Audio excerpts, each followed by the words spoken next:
G'day guys, welcome back to the farm on Farming Simulator 22, the Start From Scratch series. So it's now March and we've progressed through the winter, which means we've sold pretty much most of the product that we produce, everything that had the right price at the time. So you can see we've got just a little bit of sunflowers left in stock to be produced. Clothing factory wise, it's kind of slow. We've only got a small sheep pasture, it's not keeping up with what we need. I managed to pick up this forklift in the sales. It's an electric forklift. 25 grand I think it was in the sale. Bought it just after the new year.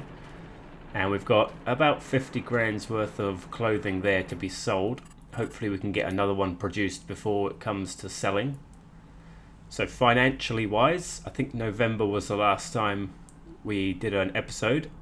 So we've sold quite a lot of product in November, which was probably oils. Would have been a lot of oil to be sold. December we didn't really make any money, we actually made a loss. January is, yeah, new vehicle was the forklift, which we need. So definitely worth purchasing. Sold some milk, sold some lettuce. So we made 7,500 profit that day, which is not too bad considering we bought a new vehicle. And we sold just a couple of the old implements that we don't really use anymore, stuff that we're not going to need, just to give us a few extra dollars. And we sold all of our other product as well, so we don't really have much left to sell apart from the clothing and the couple of pallets of sunflower oil that we're waiting to produce.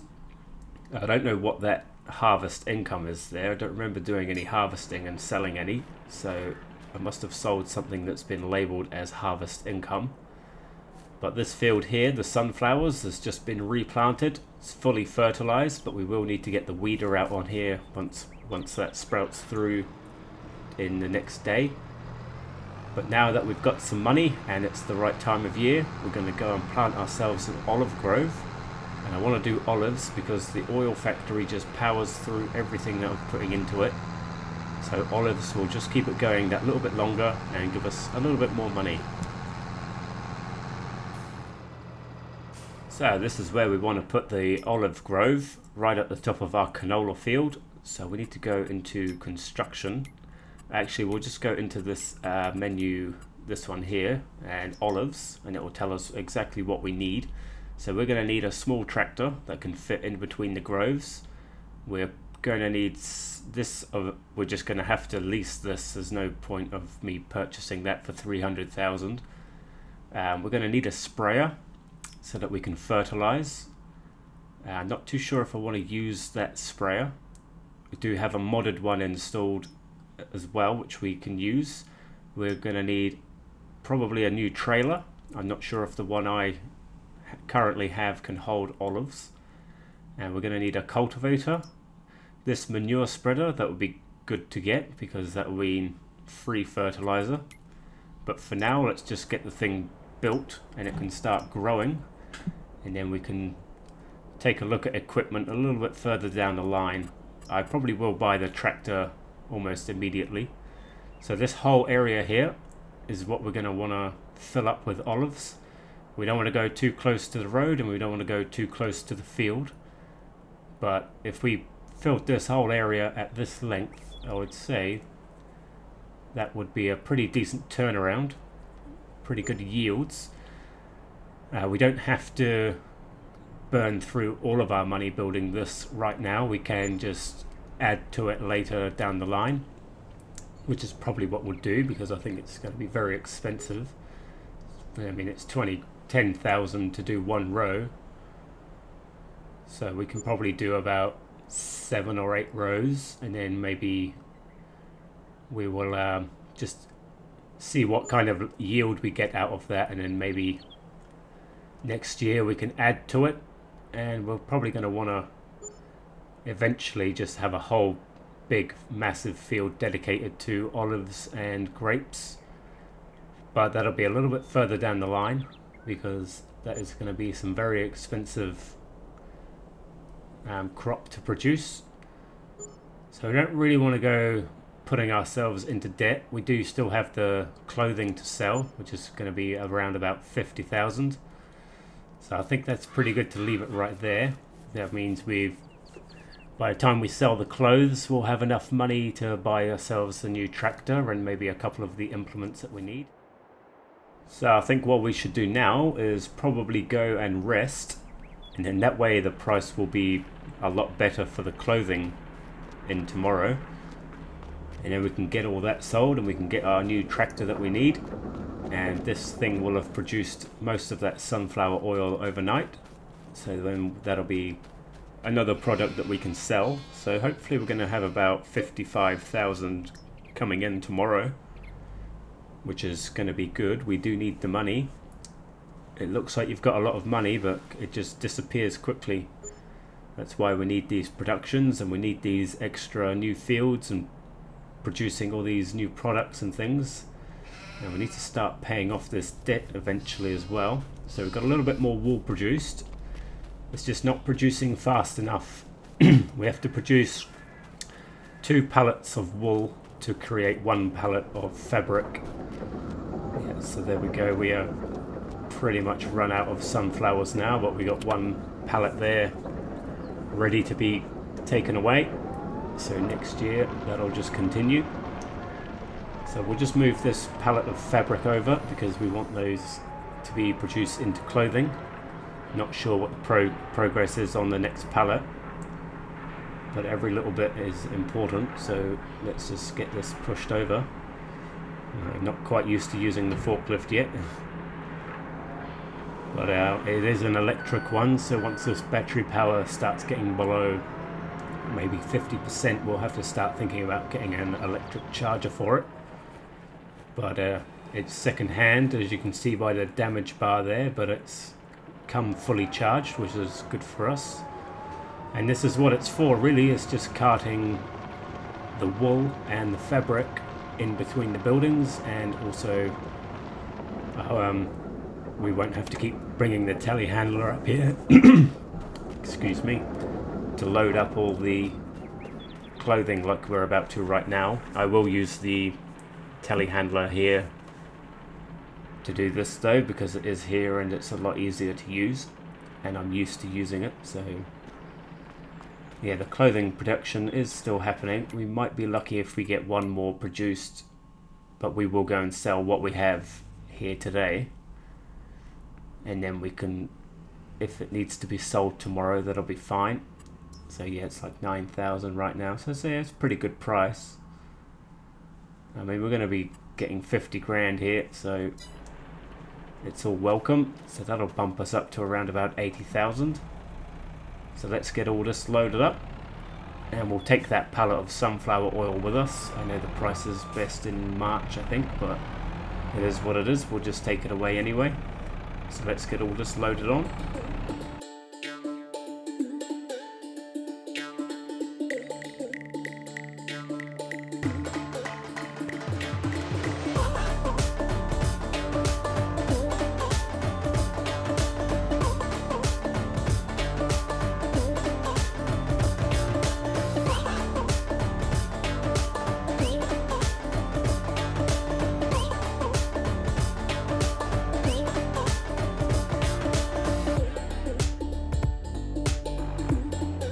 Well, here we are. We'll just drop this off into the drop zone and the money should skyrocket up pretty rapidly.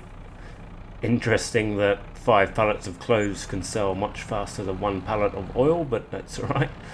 Nearly 52,000, which is a big boost of cash. So nearly right up there now. So let's have a look at the... Probably going to go for... I really want this Fendt. That popped up in the sales a few months ago, but we couldn't afford it. And the only other size tractor similar is probably this Landini, which is about half the price. It's actually probably more beneficial to go for this one anyway. I just prefer the Fendt. I think that blue there is much nicer as well, and a bit of blue on black, we'll take that. Engine wise, I mean 75 horsepower. I don't really know how much we're going to need. Definitely not going to have a number plate. 3-point for sure. wheel brands, don't really care about that much. So we'll just, yeah, engine wise, I'm not really sure. Do we want to be wasting thousands of dollars on engines when we could just sort of go with what it is, and then we could upgrade it if needed? Like it's an extra 21,000. But so I suppose we could go with a bit of a happy medium, and we'll just, if it's not enough, we'll upgrade it. If it's too much, then it is what it is. Now we might as well get a couple of the smaller implements. So the cultivator and the mulcher, 100% we're going to need those like pretty much straight away. And then the other implements, we'll just buy them as we need them. See how we go with that. So let's get cracking. Alright, we just picked up the Massey Ferguson and we're heading up to the sunflower field now. And we do need to get the weeder onto it. We don't want to let these weeds progress too much, because otherwise we'll have to invest in a herbicide sprayer. So it's just best to use the weeder. This thing has definitely paid for itself 10 times over. You can imagine the cost of purchasing a weed sprayer plus all the herbicide that we'd need to purchase, and using this thing, it really doesn't cost that much, and it doesn't really take that much time either. And we can use a worker, so we'll do the perimeters and then we'll set this off onto a worker, and then we'll go and pick up our new tractor.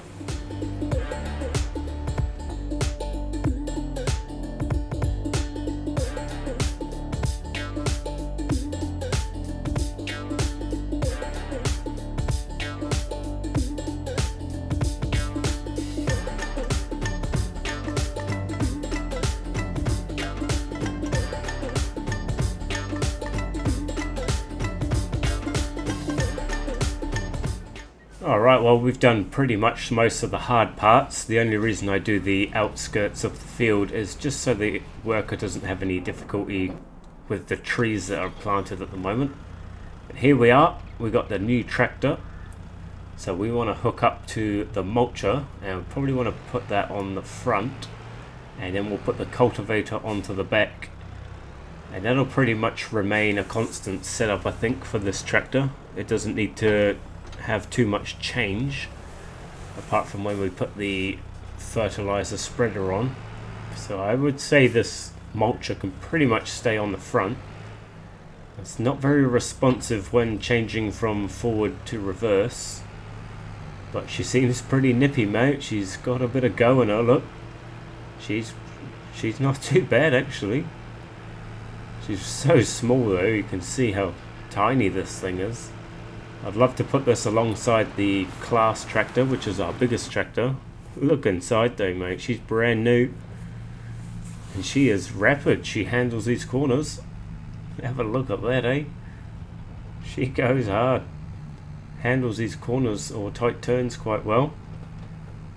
So we're going to head on up there and we'll see what we can do to the olive grove today. I don't know how much she can actually do today, but just take a look at her. Tiny as little tractor, got the beacon and everything. But let's get on up to the grove and we'll see what we can achieve. Well, this thing drives like a dream. She is very rapid going forward. It's only when you're kind of stopping and starting again that she doesn't work that well. Very unresponsive. But this is why we need this tractor, because anything larger wouldn't be able to fit down in between these groves. So we do really need this tractor. It's a big expense, but it's essential. Now I've got these couple of shrubs down here. I don't like having these. They look a bit ugly, and I won't be able to see what I'm doing coming through, so I just paint those out of the way. And there we go. We've got a nice open pasture now, straight out onto our new field. So I'm probably going to get this cultivated, and then we should have a look at what we need to do in fertilization states. Okay, so I've just progressed and I have cultivated through the grove in between every one of them, and we've purchased the sprayer. This is a mod sprayer. It's a lot cheaper than the in-game one, and I think it pretty much does the same job, so why not? And it's also good to use other equipment. So we are going to go through and we will spray the fertilizer on, and hopefully it's going to work. I want to get to a point where we're using manure. The only worry is that if I buy a manure spreader, is it going to be too large to tow through the grove? As you can see, the slurry tanker up there, I did try, but it's too wide.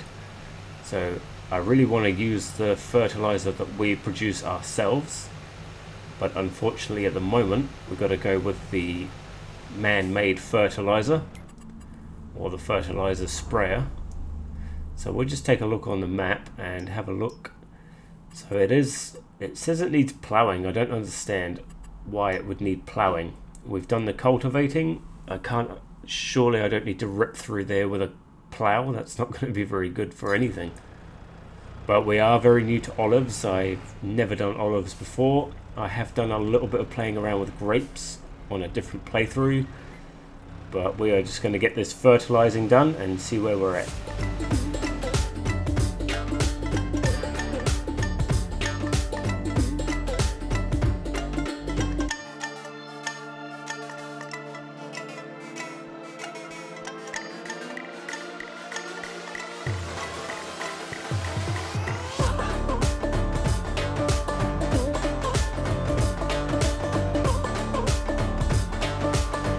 Okay, well, we're pretty much all fertilized up now, so hopefully that's going to be looking pretty decent on the map. I'm not exactly sure. It's a little bit spotty, but for the most part it does kind of look 100% fertilized. So hopefully we're going to get a good yield out of the olives, but it's only our first time doing it, so if we don't make the best yield, well, how are we going to know any different? And if we can try and improve on it in the future, then that'll be great. Obviously we're going to extend the olive grove at some point. We are going to need a little bit more cash to do that, and hopefully the money that the olives produce in oil will probably fund that anyway. But the next couple of years we definitely want to be expanding into different productions. Olives is going to be one of them. We want to expand that production all up, and we want to get into grapes at some point. And we'll probably want to start thinking about stuff like the bakery and the dairy, but those things will come in time. So we can just leave this tractor here. All the implements are right there for it as well. Now I do need to check on my chickens, make sure that they're alright, and they could do with a top up of feed. So we'll jump into the Massey Ferguson now that it's finished weeding. I actually progressed a day before it finished the weeding on the sunflower field, so there is a small patch in the sunflower field which is going to have fully grown weeds, which will reduce the yield out of that field, unfortunately. But I do not want to be hiring a sprayer because it's not actually a large amount of the field, and I don't think that hiring a sprayer and herbicide, that's going to cost us more than what we will lose in terms of yield out of the sunflowers. So a little bit of impatience on my part. In terms of this field, the wheat field, because of these awkward little corners, because I've tried to maximize what we get from this space that we have, it's actually a little bit awkward doing this corner in particular, and the one up at the other end of the field as well. I was stuck on the silo here. I just need to try and reverse my way out. Let's just try and straighten up a little bit and push out into the road somehow. There we go. Yeah, in terms of this field, we've got heaps of excess wheat. We do every year. We produce more than we consume, and that's a good thing. But now we're kind of at a point where we have enough wheat, or we will have enough wheat after this harvest coming, that we can actually afford to skip a year. So I'm thinking I might plant oats or something like that, because oats are going to be an important part of the cereal production, and we're going to want to get to cereal production eventually, or something from the bakery. So wheat's going to be in a couple of months ready. Once we've harvested that, I think we should probably focus on a different crop, and then we'll go back to the wheat after. But we can afford to skip a year, and even if the oats just sit in a silo for 2 or 3 years, it doesn't matter. At least we've got something in stock, and then we don't have to worry about having a whole new field just to plant oats or whatever it may be that we need. So it's just a bit of planning ahead. I think oats would be a good shout. They're going to be an essential ingredient, and if worse comes to worse, we can just produce flour from the oats instead of using the wheat, because the chickens just eat the wheat. Well, we'll just have to see how that goes, and we'll think about it a little bit more as the time gets towards it. Okay, so thinking ahead, I've got the telehandler down here. I've started trying to chop down some trees.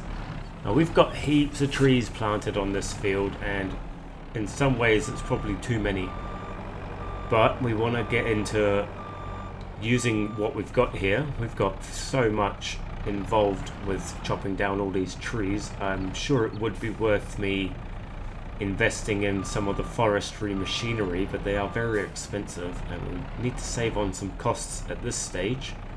I've got the telehandler here with a fork, a timber fork on it, so I will persevere, and I'll just chop up a few trees, and I want to just see what we can get in terms of value. So if we chop down maybe 4 or 5 trees or something, and then we get X amounts of dollars, then I can kind of gauge what we're going to get from the whole field that we have here. We've got so many trees that they kind of do need to be used, and at this stage kind of thinking that we need to start thinking about buying a new field. So at the very least I want to chop down pretty much the entire bottom section of this field just to see where we're at, and we'll sell as much as possible to the carpentry, where we will pretty much just receive a flat rate for the timber. We won't get any excess production from it, but eventually if we make enough money we will start producing the planks or the furniture, or both.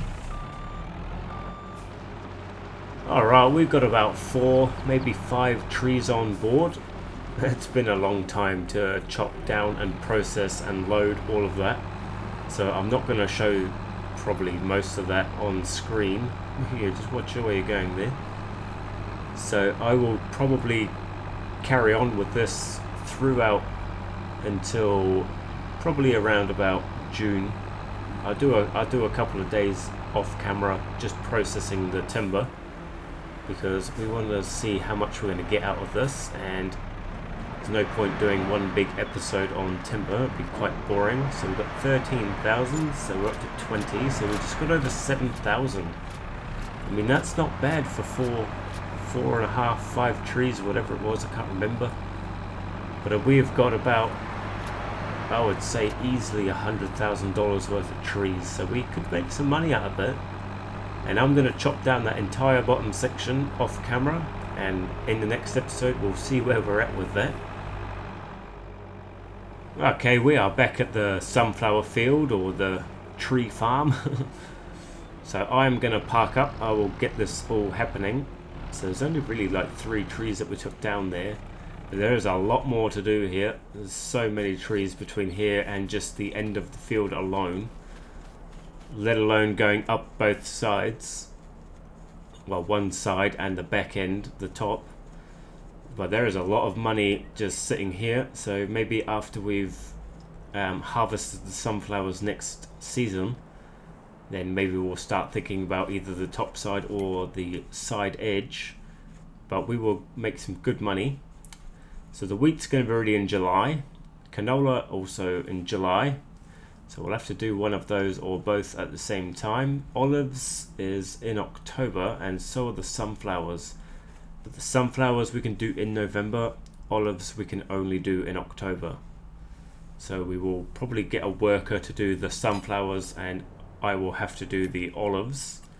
Sales wise, nothing we can afford, but we're looking pretty hot, pretty decent. and I'm looking forward to seeing you in the next episode.